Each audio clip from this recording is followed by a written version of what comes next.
Hello అండి. Welcome to our channel series story time. కొత్తగా video చూస్తున్న వారు మాత్రం తప్పకుండా సబ్స్క్రైబ్ చేసుకోండి.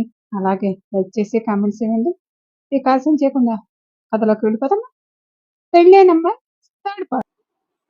అలా అనకండి అమ్మా, మీరెప్పుడు బాగుండాలి. నేను ఇప్పుడే వెళ్ళి మజ్జిగ తీసుకొస్తాను, కొంచెం తాగి పడుకుందరు అని చెప్పి లక్ష్మి కిచెన్లోకి వెళ్ళింది. సింధు నీరసంగా డైనింగ్ టేబుల్ మీద తలపెట్టి పడుకుంది. లక్ష్మి మజ్జిగ తీసుకొచ్చి సింధు అమ్మ ఇదిగో తాగండి అని చెప్పి ఇచ్చింది. సింధుకి ఇష్టం లేకపోయినా మజ్జిగ గ్లాస్ తీసుకొని కొంచెం ఏదో కష్టంగా తాగి, సరే లక్ష్మి నేను వెళ్ళి పడుకుంటానని చెప్పి రూమ్కి వెళ్ళింది. సింధు వెళ్ళిన తర్వాత సింధు అత్తగారు రాజేశ్వరి గారు వచ్చి, సింధు తినదా లక్ష్మి అని అడిగింది. రాజేశ్వరి అలా అడగానే లక్ష్మి కొంచెం తడబాటుగా ఇప్పుడే తినేసి వెళ్ళారమ్మా అని చెప్పింది. లక్ష్మి వైపు అనుమానంగా చూస్తూ, నువ్వేంటి అలా తడబడుతున్నావు అని అడిగింది. లక్ష్మి మనసులో, అమ్మో ఈవిడ గారికి అన్ని అనుమానాలే అనుకొని, అదేం లేదమ్మా అని అన్నారు. సరే వడ్డించు లక్ష్మి, వడ్డిస్తే నేను తినేసి వెళ్ళి పడుకుంటాను అని అన్నది. సింధు రూముకి వెళ్ళి పడుకుంటే పొట్టలో నొప్పిగా అనిపించి, మధ్యాహ్నం కూడా ఏమీ తినలేదు కదా, అందుకే ఆకలేస్తుందేమో అనుకుని రూమ్లో టేబుల్ మీద నీళ్లుంటే నీళ్లు తీసుకొని తాగి పడుకుంది కానీ నిద్ర రాలేదు. ఆదిత్యనే గుర్తుకొస్తూ ఉన్నాడు. రేపటి నుంచి నువ్వు ఉండవని తలుచుకుంటేనే మనసు ఏదోగా ఉంది, కానీ తప్పదు, ఈ జన్మకు నా జీవితం ఇలా ఉండాల్సిందే అని అనుకుని పడుకున్నా ఎంతకీ నిద్ర రాదు. ఒకవైపు ఆకలి, ఒకవైపు ఆదిత్య రాడనే బాధతో నిద్ర పట్టక ఎప్పటికో నిద్రపోయింది సింధు. ఉదయాన్నే సింధు లేచి కాలేజీకి వెళ్దామని టైం చూసేసరికి కాలేజీ టైం అయిపోయింది.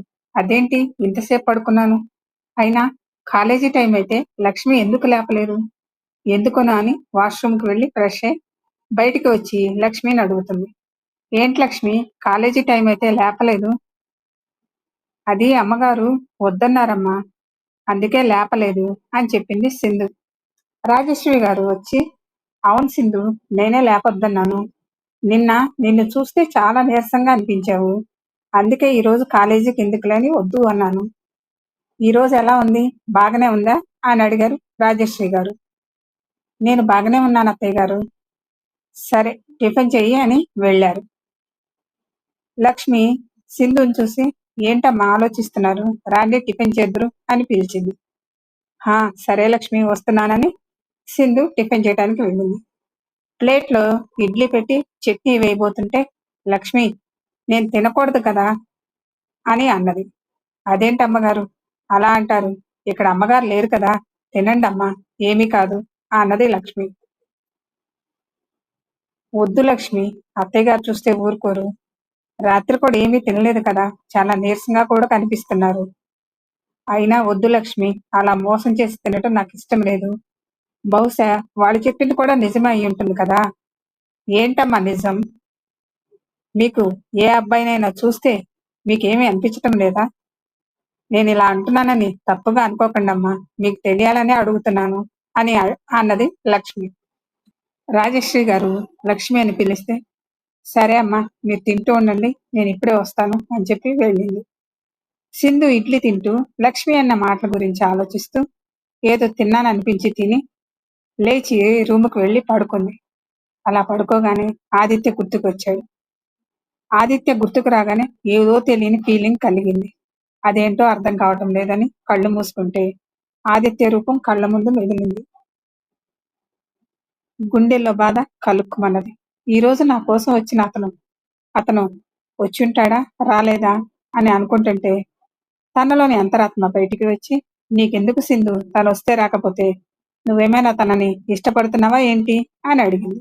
చాచా అలాంటిదేమీ లేదు, అయినా నేను తనని ఎలా ఇష్టపడతాను, నేనేంటో నాకు తెలీదా అని అన్నది.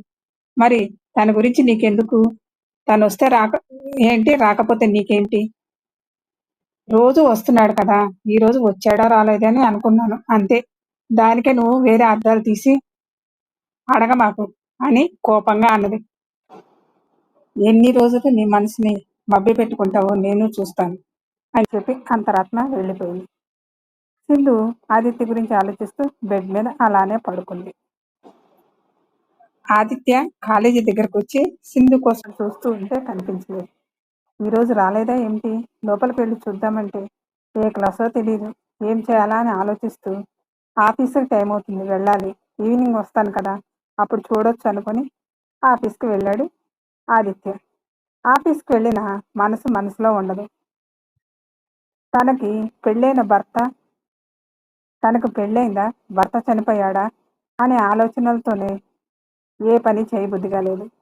అసలు నేను అనుకున్నది నిజమా కాదా, అసలు తన జీవితంలో ఏం జరిగిందో తెలుసుకుందాం అనుకుంటే తను ఈరోజు కాలేజీకి రాలేదు. నాకేమో పిచ్చెక్కుతుంది అని సాయంత్రం దాకా సింధు గురించి ఆలోచిస్తూ ఆఫీసులో పనే చేయలేదు. సాయంత్రం ఎప్పుడెప్పుడు అవుతుందా, ఎప్పుడు కాలేజీకి వెళ్ళి సింధుని చూద్దామా అనే ఆలోచనలతో గడిపి చివరికి సాయంత్రం అయ్యేసరికి కాలేజీకి వచ్చాడు.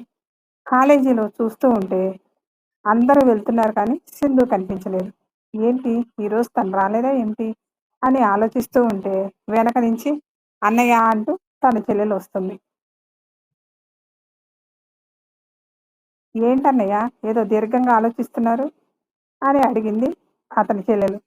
ఏం లేదులే పద అని డల్గా బైక్ దగ్గరకు వచ్చాడు. ఆదిత్య ఇంటికి వెళ్ళి నన్నేం మాయ చేసావే, ఈ ఒక్కరోజు నిన్ను చూడకపోతే ఎంత కష్టంగా ఉందే, అదే నువ్వు నాకు దక్కవు అంటే అమ్మో ఆ ఊహే భరించలేను. రేపు ఎలాగైనా నిన్ను కలిసి నీకేం జరిగిందో తెలుసుకుంటాను. నీ గతం ఎలాంటిదైనా నేను నిన్ను వదులుకోను. నువ్వు నా దానివి, అందుకే ఆ దేవుడు మన ఇద్దరిని కలిపాడు అని గుండె మీద చేయి పెట్టుకొని నువ్వు ఇక్కడ ఉన్నావు, నేను ఇక్కడి నుంచి ఎవ్వరు తీసేయలేరు అని పడుకున్నాడు ఆదిత్య. సింధు పడుకుంటే మళ్ళీ మెలకు రాదేమో అని అలారం పెట్టుకొని పడుకుంటుంది. ఇద్దరు ఎప్పుడెప్పుడు తెల్లవారుతుందా, ఎప్పుడెప్పుడు కాలేజీకి వెళ్దామనే ఆలోచనతో పడుకుంటారు. సింధు అలారం మోగితే లేచి ఆపి కాలేజీకి వెళ్ళడానికి రెడీ అవుతుంది. అక్కడ ఆదిత్య కూడా లేచి రెడీ అయి చెల్లెల్ని తొందరగా రెడీ అవ్వమని చెప్తాడు. ఎందుకంత తొందర అన్నయ్య, చాలా టైం ఉంది కదా అని అంటుంది అతని చెల్లెలు. నేను ఆఫీస్కి తొందరగా వెళ్ళాలి, వస్తే వదిలిపెడతాను, లేదా నేను వెళ్ళిపోతాను, నీ ఇష్టం అని బెదిరిస్తాడు ఆదిత్య. అమ్మో ఆ బస్సులో నేను వెళ్ళలేను, ఉండు వస్తున్నానని త్వరగా రెడీ అయి వస్తుంది అతని చెల్లెలు. సింధు కూడా రెడీ అయి బయటికి వస్తుంది. రాజశ్రీ హాల్లో కూర్చొని సింధు రావటం చూసి, సింధు కాలేజీకి వెళ్తున్నావా అని అడిగారు. అవునత్తయ్య గారు, నిన్న కూడా వెళ్ళలేదు కదా, క్లాసులు చాలా మిస్ అయ్యాను. నీకు ఇప్పుడు హెల్త్ ఎలా ఉంది, బాగానే ఉందా అని అడుగుతారు. నాకు ఇప్పుడు బాగానే ఉంది అత్తయ్య గారు, నేను జాగ్రత్తగానే వెళ్ళొస్తాను అని చెప్పింది. సరే మరి జాగ్రత్త అని చెప్పి పంపిస్తుంది. సింధు బయటికి వెళ్ళగానే పని మనిషి లక్ష్మి పరిగెత్తుకుంటూ సింధు అమ్మగారు బాక్సు అని చెప్పి లంచ్ బాక్స్ ఇస్తుంది లక్ష్మి. సింధు బాక్స్ తీసుకొని థ్యాంక్ యూ లక్ష్మి అని చెప్పి కాలేజీకి వెళ్తుంది. రేపటి ఎపిసోడ్లో ఏం జరుగుతుందో చూద్దాం. మీకు ఈ వీడియోస్ నచ్చితే తప్పకుండా లైక్ చేసి కామెంట్స్ ఇవ్వండి. అలాగే సబ్స్క్రైబ్ చేసుకోవటం మాత్రం మర్చిపోకండి. Thank you.